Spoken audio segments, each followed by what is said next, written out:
So please go through that OS section. If you have any doubts, please feel free to ask me. So whatever we are seeing, we are clear with it.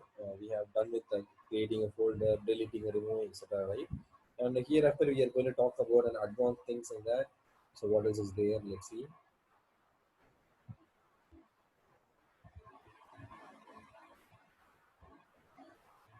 So we are going to talk about forking. What is forking process? Okay.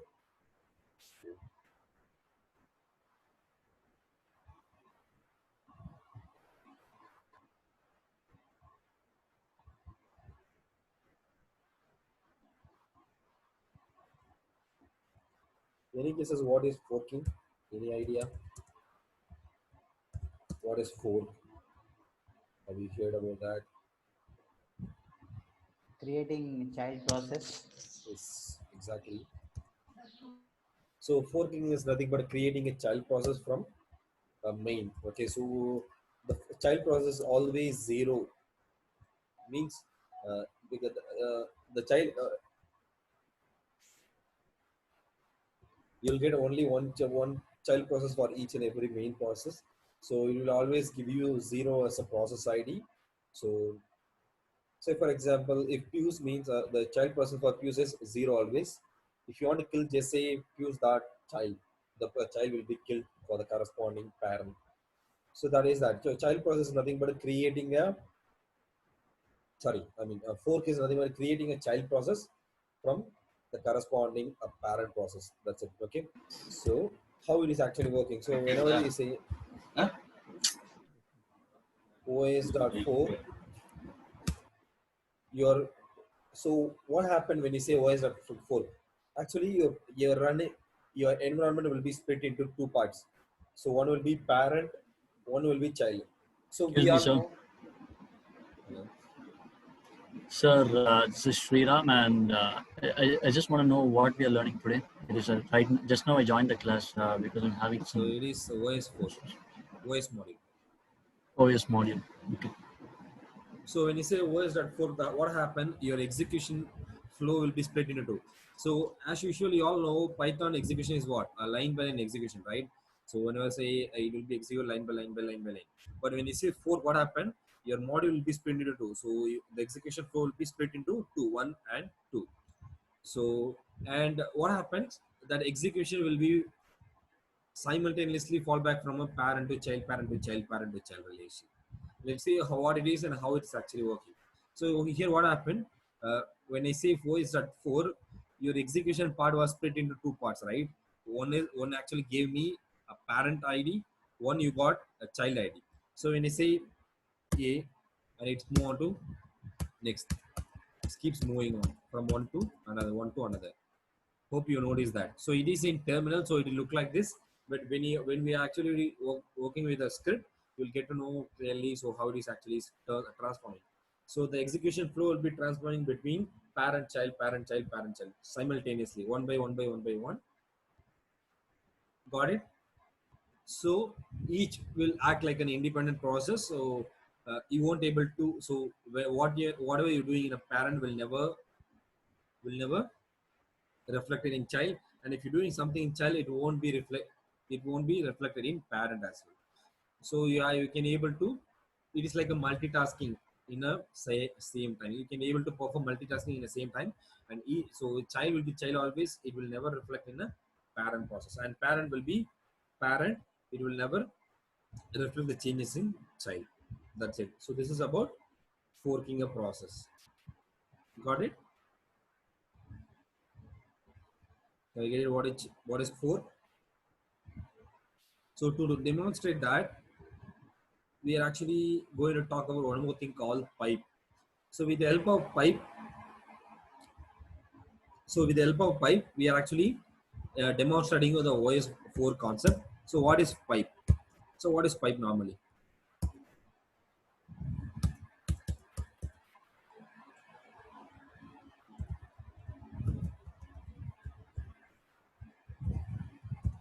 What is pipe normally?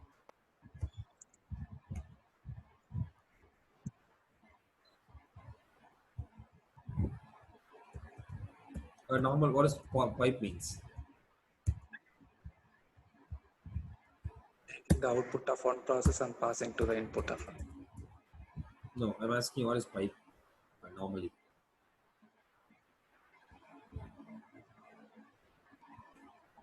Connection. Pipe. What's pipe?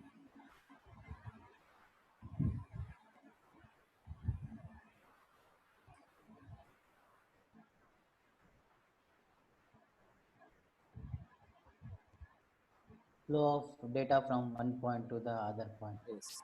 Yeah. So flow of an object from one to another can be. It depends upon if it is, you can transmit a water, gas, liquid, etc. Right. That's it. It is help you to flow an object from one end to another. That's it. That is what pipe. So it's a real world thing. That's it. Okay. So we are going to utilize the same stuff. See that. So with the help of fork, we all know what is fork will do. So fork will actually split your execution model into two. Right. There is one is a parent and a child. So your by default Python is a line by line execution, but when you say fork, what happened? Your execution module will be split into two. One is a parent, one is a child, and I said each will execute independently. Got it? So before moving on to pipe section, I will so I will going to execute this so you have a better idea of it. So here is that.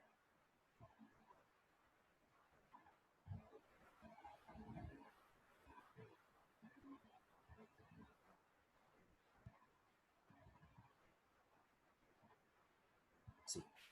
So I have imported three stuffs. Okay. Now I'm going to execute this function, the pipe function.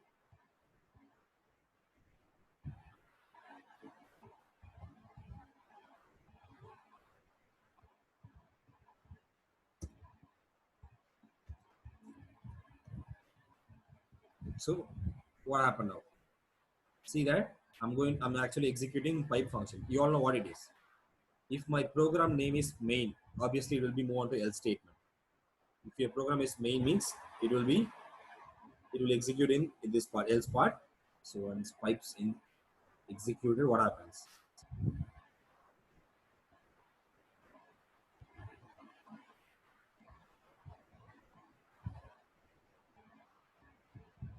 So please tell me from your knowledge. So you need to understand the execution flow right here after. So tell me what will happen when you execute and execute it.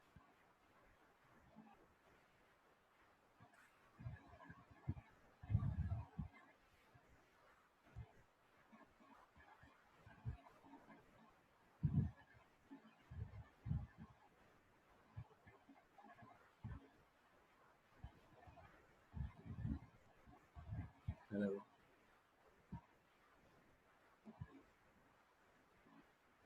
Hello.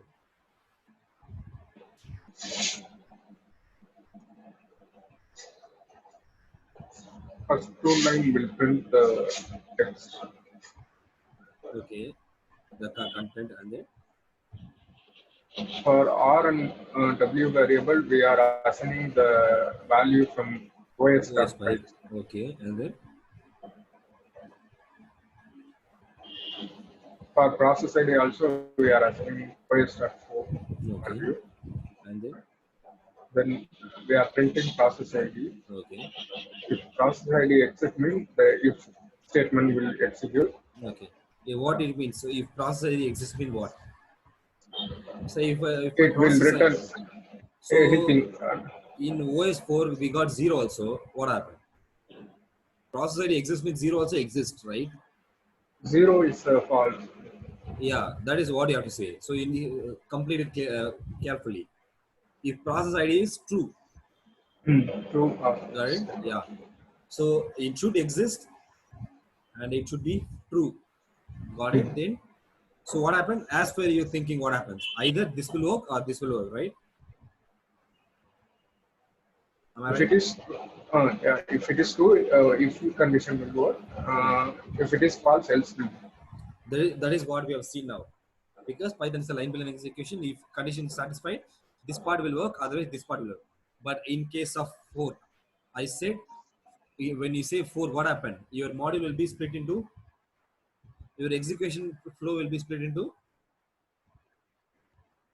what? Two parts. Two parts. One is parent ID one is child ID. So parent will be satisfied right here. Am I right? In if section, parent will be identified here, right? So say for example, in a previous example, when you say 4, you got an ID 9142, right? So if will be satisfied or not? Yes. Yes. And second time 0 was satisfied, right? That is else part. Got it? So you got both parent and child. So I said it will actually execute both simultaneously, both parent and child. So actually what happened when you say OS.4, you will get a two modules. So two execution flow. One is parent. That is if parent ID is positive, I mean not equal to 0 means this part will start work. And when you in next time immediately you will get a 0 means else will work. So once it is done with parent execution again, sorry, parent execution, it will be fall back to child. If you're done with child, and it will be fall back to parent. And if you're done with parent, again it will be going to child. The execution will be simultaneously moving between a parent and child, parent and child. So both are independent processes. Okay. Now, what is the role play of pipe? So we are actually connecting pipe with fork. So what happened? So just assume that drawing. So it will be like look like this. Got it? So your execution will be split into two. I'm just connecting pipe in between four process. I'm just connecting a pipe, right? You all know pipe. What is pipe? Pipe will be look like this. We don't see the diagram. I'm not sure. I'm just scrolling my mouse. Is it visible? The black screen? Yeah. Yeah, the screen is. So I'm not draw any diagram. So it is just. See.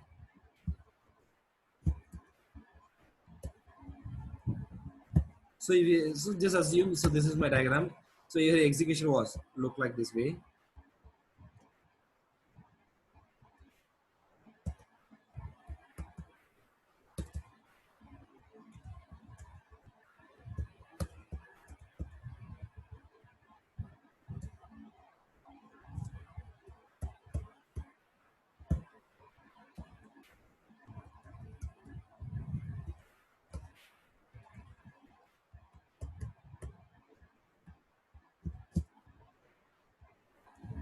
Got it?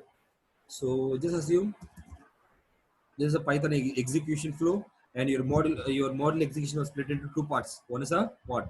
This is what? Parent, This parent, and this is child. child. Okay. So your execution will be keeps moving between both. If say if you wrote any condition, it is executed, and once that execution done with it, then it will be moved on to child. If child is done with it, and it will be again fall back to parent. It keeps moving on. Okay. And certain point, if both doesn't have anything, your program going to terminate it. Okay. Now what I'm going to do, I'm going to connect a pipe to combine to actually I want to transmit the output between these two. So if you executing something in child, I want that output in a parent. How to do that? So you can achieve it through pipe. So what happened? The flow, we are actually creating a flow between two two independent process. So whatever you're getting through child, it will be fall back to parent. Got it? So that is the role play of pipe here. So I'm connecting a pipe in between. So this is a pipe, and one is the write mode, and here is the read mode. Got it? So one is read mode, and here is the write mode. So in child execution, I'm connecting a write mode, and in a parent execution, I'm connecting a read mode of pipe. So this is my what? It's my pipe. Understand? This is my OS dot pipe. So with the help of OS dot pipe, actually I'm initiating a communication between child to parent. So here, this is what we are going to talk about. Understand?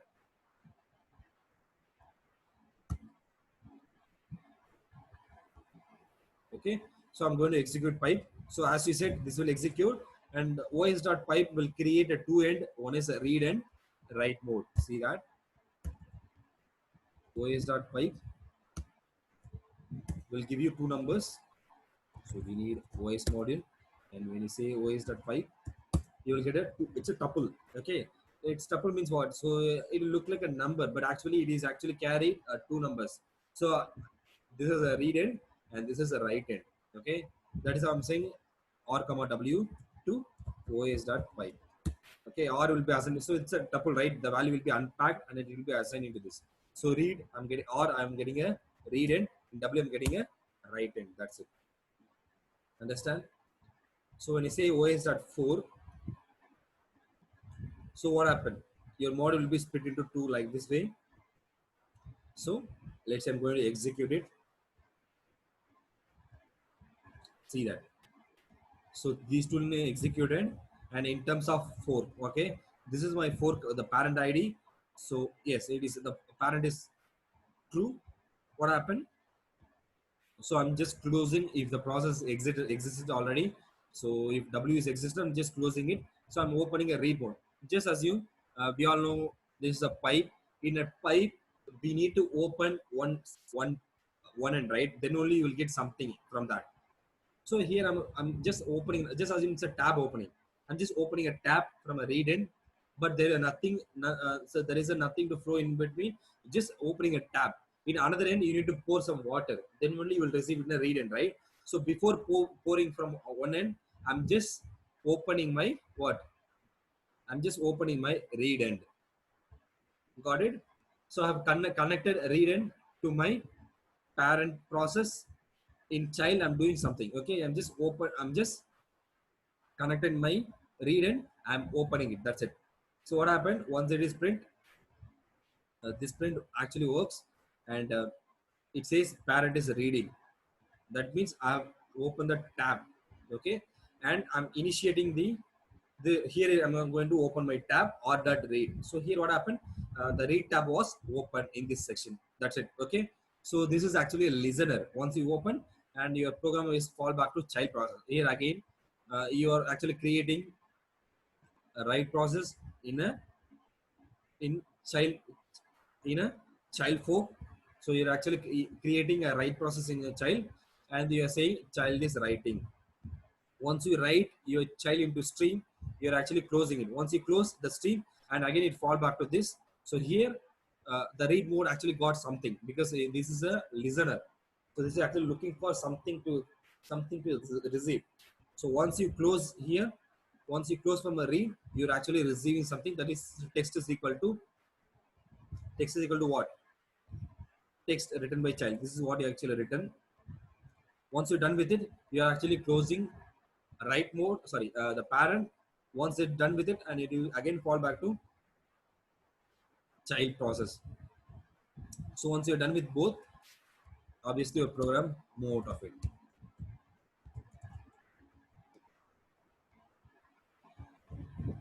Got it? So this is the way. So it is the program actually running in both. Sorry, the way the print is working before that, because I'm calling this function here. Got it? So when I say this, so it will see that. Sorry, said system.exit, right? System.exit mean it will be move out of your program. It will be completely move out of your program. So when you say system.exit, it will be completely move out of your program. Nothing will be executed beyond that. So nothing executed beyond that point. That is what it means. When you say system.exit, nothing will be executed beyond that point. So simply your program will be come out of it. So when I say sys exist here means, see that 0. What happened? I have written my function call after this point, but nothing will be executed. See that? Nothing will be executed because I wrote a system exit here. But here I wrote only one time, because till now I'm having a only single flow in my program. But when you say os.fork, you have a two flow in your program, right? That is parent and child. So you need to say to exist, because you have a two execution in this. So you need to exit both parent and child here. Got it? So have you difficult to understand or understanding? I understand what it is.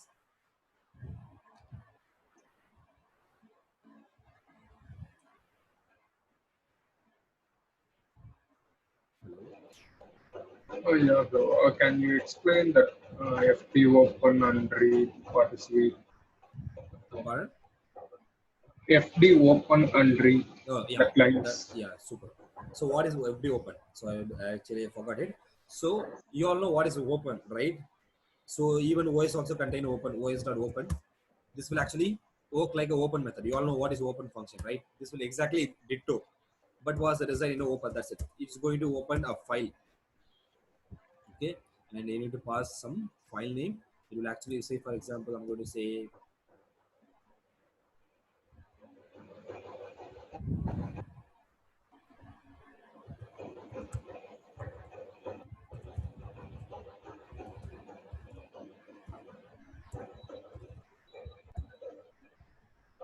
if file is not exist, it will raise error, right? Hmm.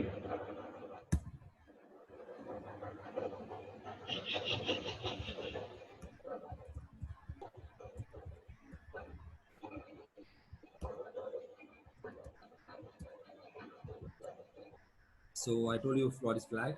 So here flag is required. So you can say anything. And this is some number. That's it. I'm saying one. Okay. See, the file is not found. It says an error. I'm going to open in a write mode. Write mode. Okay. What happened? The file will be created in desktop.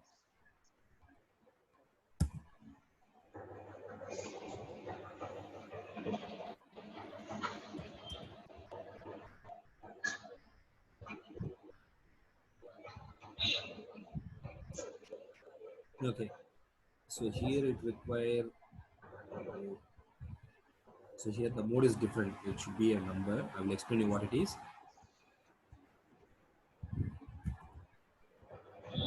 It's a permission actually. So this model will open only if it is exists, otherwise it opens. So otherwise we need to use this function. But when you use OS.open, we can able to open if it is exist, otherwise it won't be. And I will explain what is mode. Okay. So what is mode? So here it is a file permission. So it contains a 3-digit number, that is 777, or 5, you can say 511. Okay. So it's a 3-digit number. What it is? So first digit means everyone, okay, and second means an admin, sorry, group, and third mean admin. So you all know what is a group and admin. So what is uh, admin? So if you are using Windows, right, uh, obviously in your personal computer you have only one login. If you're creating one more login, means what it is. So in that second login, it is what? So it is actually, you are actually giving some restricted permission. They won't able to do anything without from your help. So the primary login is what? It's an administrator, and second is what? It's a restricted access. In obviously in our office machines, we are actually using some secondary login. They have a super access also. So in super access, we don't have an access. Only network team having that corresponding access. We don't have it, right? So that is it. So we have a three level of permission. One is everyone. The first segment means everyone. Second is group, and third is the restrict, that is an admin. Got it? And what is 7 means? 7 means all the permission. That is read. Here we have a three level of permission. One is a read, write, and execute. So we have some certain numbering format. 4 means write. 2 means execute. 1 means read. Sorry, 4 for read.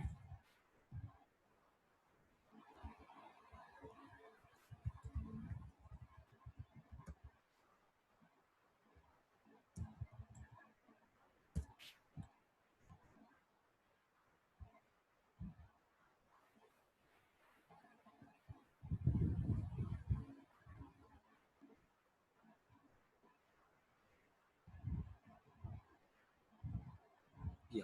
So 1 is execute, 2 is write.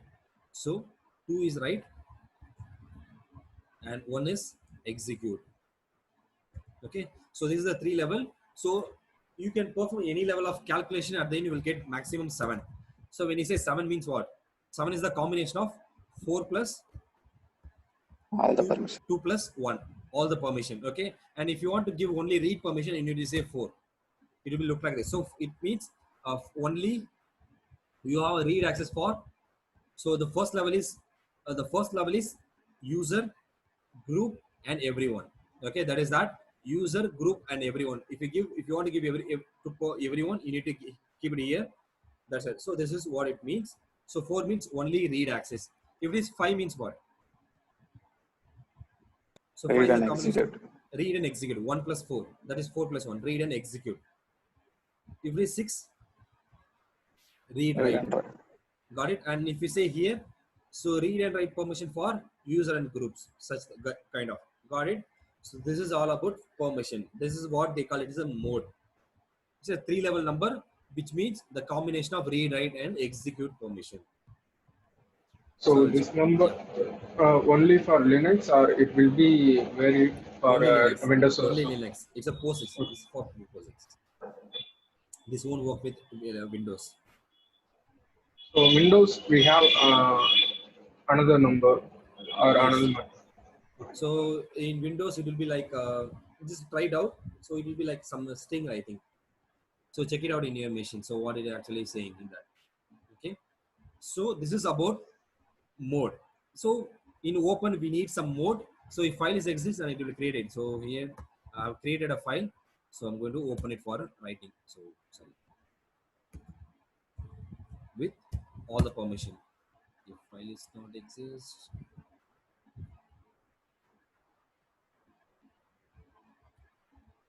With the help of normal open, I'm going to say this.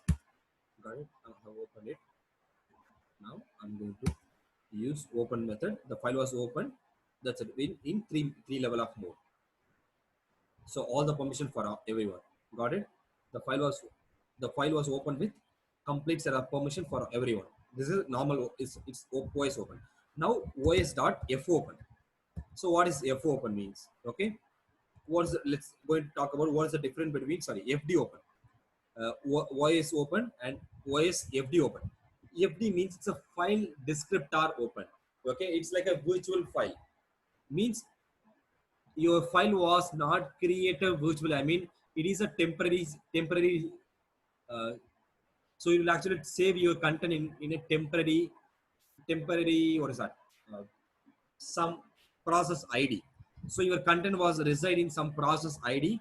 So instead of saving it in a virtual file, the content was saved in a temporary. It's like a RAM. So here, when you say open, your file was stored in a ROM memory, read-only memory. That is secondary storage. So you can retrieve anytime you want with the help of the file name, right? But FD open, it's a file descriptor. Deal with some process ID. So with the help of process ID, you can able to deal with in a temporary. It's all about temporary. You can access whenever so processes exist. Once you terminate with the process, that content was terminated. So this was actually created. So here we don't need a file name. Instead, we need to pass some process ID like this. Got it? We need to pass some process ID. Here I have said os.pipe, right? It's actually created some process ID. os.pipe created some process ID, right?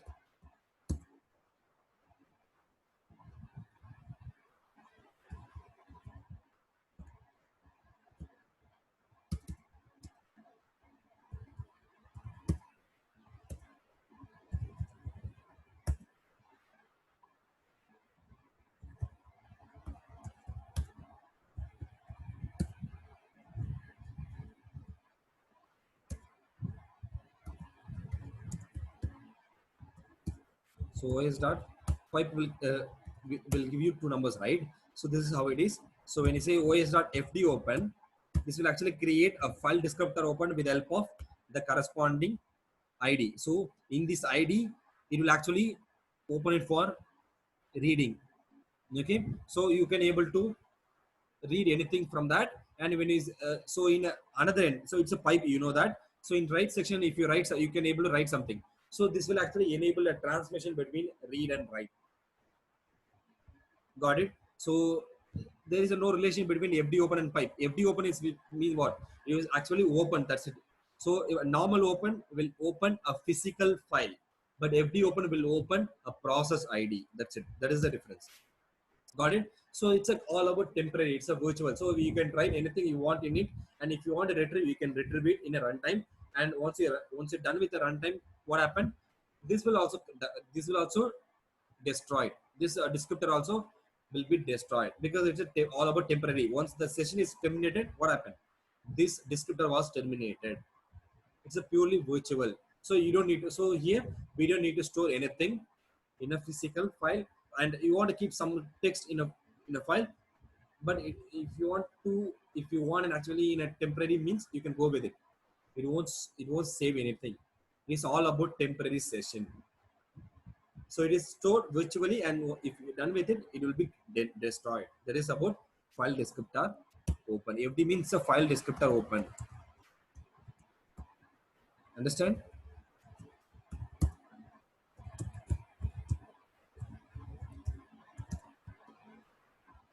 So FD means a file descriptor open. So you need to pass some process ID. So the process ID will be alive until your session was alive. Once your session was closed, the FD open also. The FD descriptor, that the corresponding process also, I mean that dependent process will be destroyed simultaneously once you're done with your parent session. Understand? So what is FD? So you can write a file also here. It's up to you. So there is a no relation between FD open and fork or pipe. So the flow of pipe is what? It will create a two channel. One is a read and write. We are actually enabling a communication between read and write through fork. That's it. And we are using FD open. Even you can use a open, so you can write it in a file and you can read it through here. That's it. Yeah. So try with you. So I will leave it for an exercise. Instead of FD open, try with your choice, like a normal open. So here say read some file, and here you can write in the same file. So both operation will going to happen in the same time. So replace with this. Replace with it. I will share you this. So replace with your normal open. Yes. Have you said any doubts? Hello. Hello. Yes. Yeah.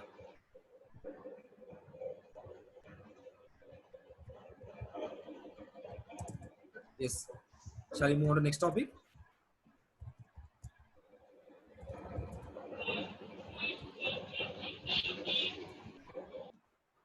Got it?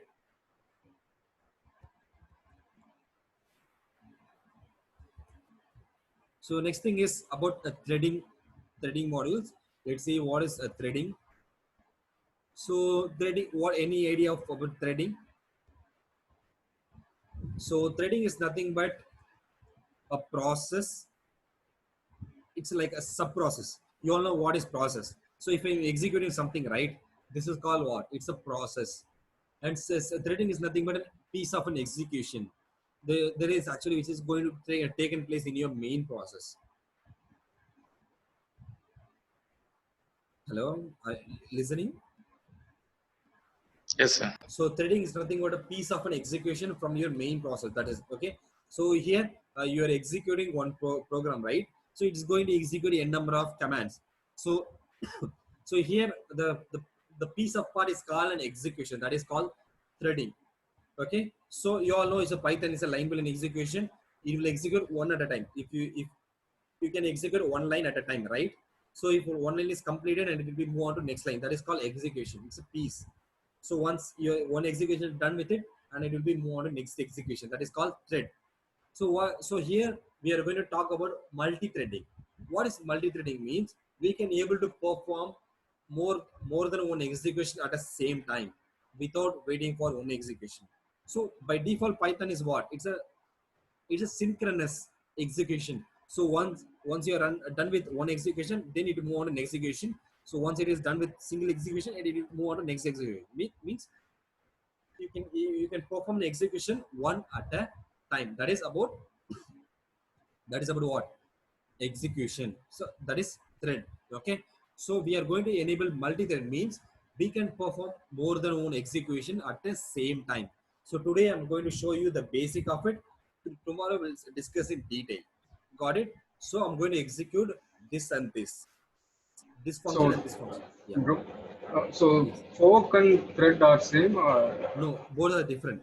So fork, it's a independent. Actually, it will create an independent process. This is Thread is a what? Piece of process. Anyway, it will execute parallel processing only. No, you can keep threading inside a process.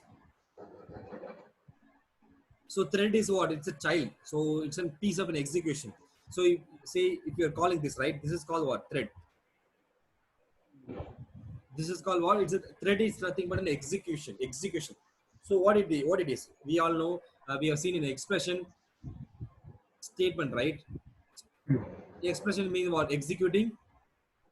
It's a combination of value methods. So it's a combination of value variables and operator, right? Means it's going to execute something. Thread is nothing but an execution. So when you say number into number into number, it's called execution. It is called thread.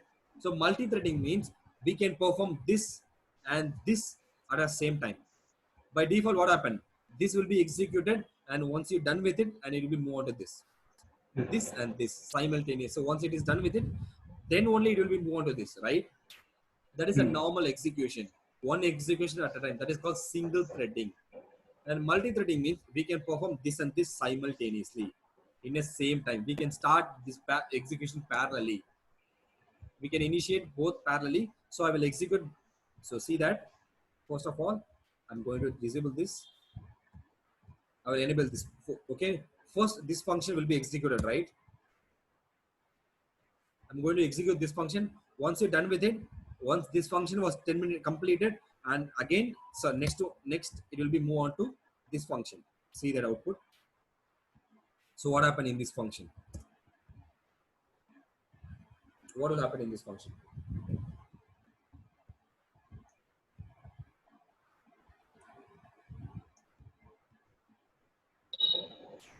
One to 1000. Pardon? 1 to 1000 number.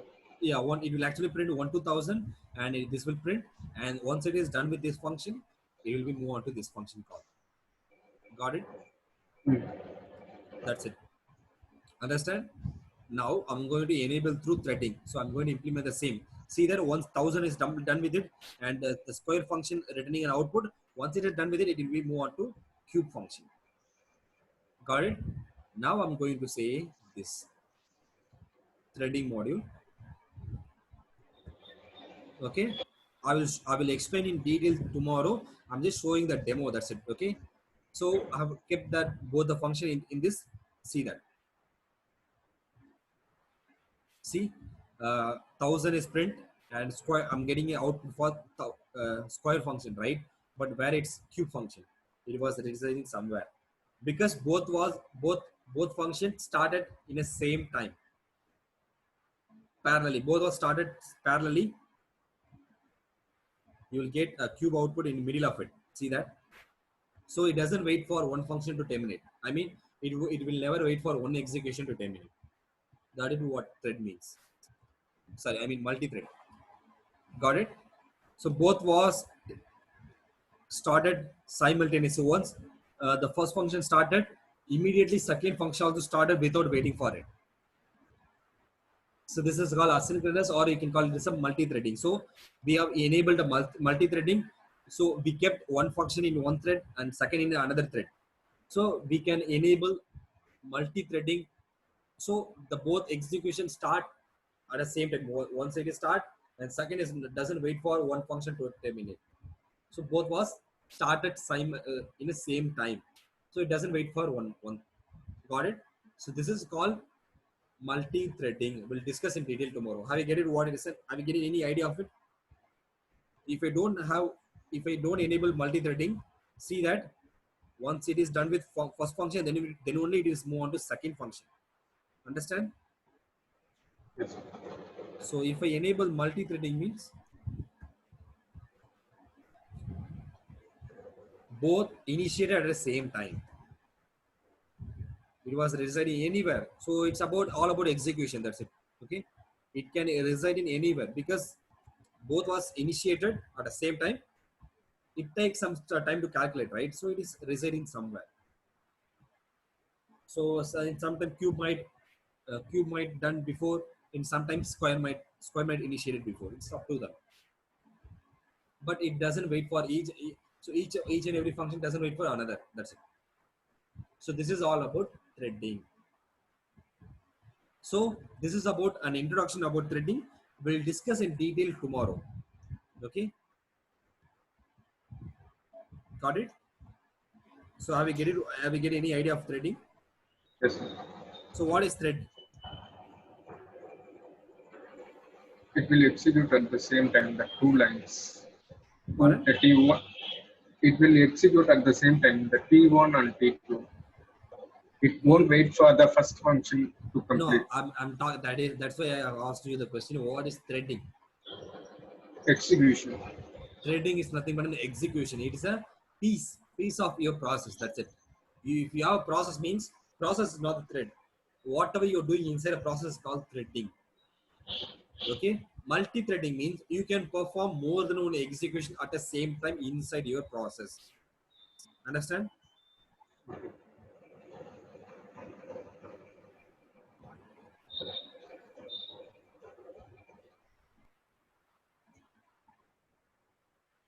Got it? Yes, sir. So this is about an introduction. We'll talk about in detail tomorrow class. Okay. So hope this is a tough one to understand. That's why I'm stop here itself. Please start with OS 4, OS 5, and we'll talk about threading tomorrow class. Don't think about it.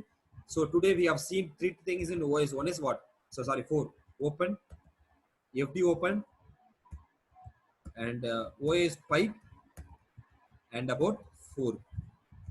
Got it. So please go through this all these 4, and I think 4 won't be there in Windows. This will be available with a Linux machine. Try with whether it is available in Google Cloud. I mean, not sure. It might be available with Google Cloud because it is belongs to Linux, so it might be available with that. So OS 4 won't be there in Windows. Got it. So it won't be available with Windows. So practice with Google Cloud, Google Collaborative. Okay. Got it. So this is for your knowledge. So what you can do with 4. So you will utilize whenever you come across it. Otherwise it will be like a theoretical knowledge. That's it. So when you come across, then only you will clearly understand what is and why we need it. So you can relate with it. So here after whatever we're talking is an advanced topic, you can relate with real world whenever you come across a problem. That's it. So you can say, oh, this I have learned this topic in once upon a time. So why don't we utilize it in your current scenario? So you can relate with whenever you need it. So when you come across the needs, you can relate with these concepts. So this is just learn it as a concept, so you can relate with in a real time whenever it came across. That's it. Got it? So we'll discuss tomorrow in detail what is threading and all. Okay. So any doubts? So any doubts? Okay. So we'll wind up the session today. We'll talk about tomorrow. So sorry for the delay. So we'll start on time tomorrow. I'm unable to communicate. I think I had network issues. So we'll discuss tomorrow. Okay. So any doubts? So please, this I know it's a tough one. Please do practice. Then only you have a clear idea of it, clear picture of it. So please do practice and let me know if you have any struggle. So we will revise it once again tomorrow also. Okay. So we'll discuss tomorrow. Okay. So bye guys. We'll see you tomorrow. Thank you.